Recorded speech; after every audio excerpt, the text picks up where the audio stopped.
Talking with famous people. Hi friends, host Eric here. I'm sitting outside in Temple City, California, and I'm enjoying a nice, warm, sunny Southern California day. I am no longer freezing my ass off. Why not? Well, spring is here. I make this video today to talk a little bit about the Enneagram personality model and the type known as Type 7, the enthusiasts. First of all, may I just say, I'm responsible for breaking this chair, and the beneficiary of doing so, apparently.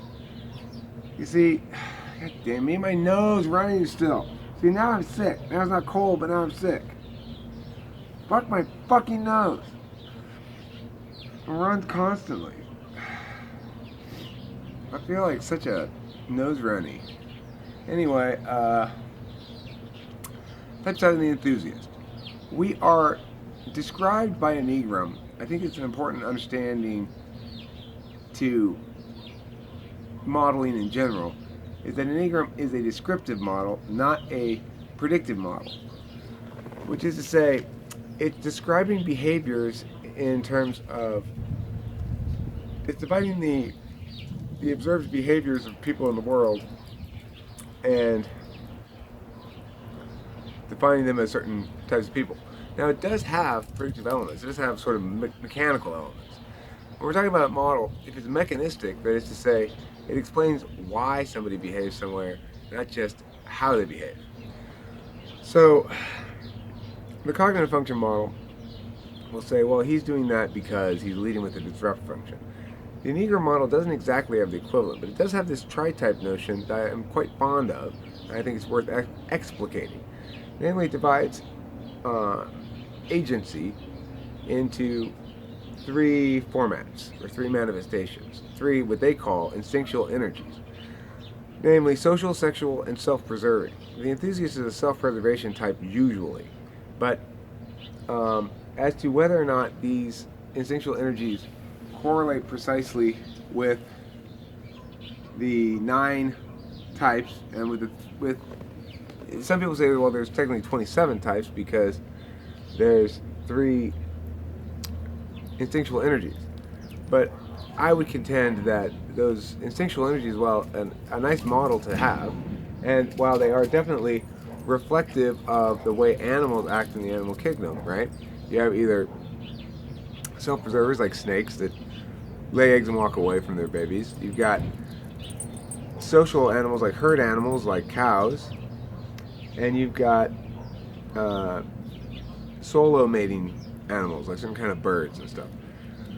So those energies basically explain, according to Enneagram, how it is that we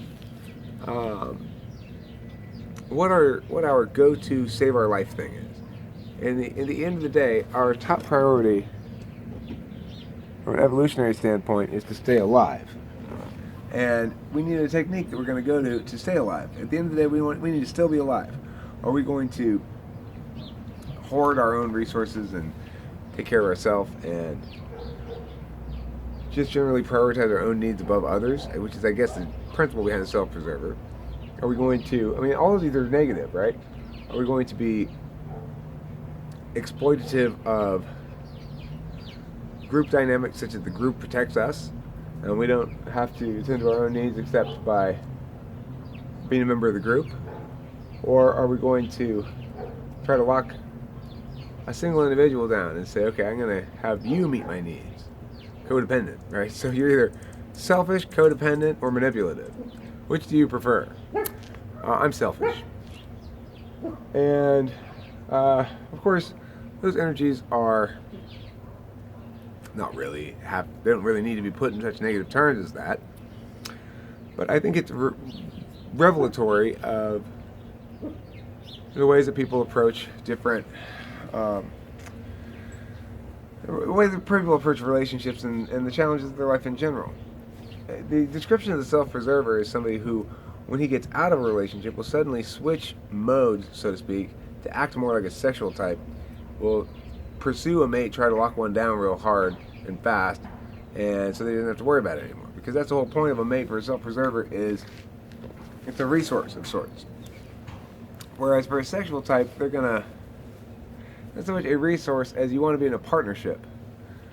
And that's, it's like I really don't want to be in a partnership with somebody in a general sense in terms of life. I want a life partner, but I don't want that person necessarily to be partnered in all my stuff, nor expect me to be partnered in all their stuff, So, and I don't know if I actually do want a life partner, to be honest, now. I was quite sure I did, because I'm a self-preserver, I guess that's my instinct. But now I realize maybe self-preservation is best served by me not having a relationship, or not getting with chicks, because they're time-consuming, and frankly, I don't know how good of a job I do. I'm not in a place in my life right now where I'm likely to be especially attentive to the feelings of another party in that regard, in the way that women expect to be attended to. Understandably, they have their needs as well. So I'm going to call this a video here, partially because I'm squinting too much. It's a little bright out here. And this is another response to Melanie Greco. I put one up previously where I was talking with Delilah a little bit about this. It's a big topic, and so I'm going to take it in little chunks like this. I'm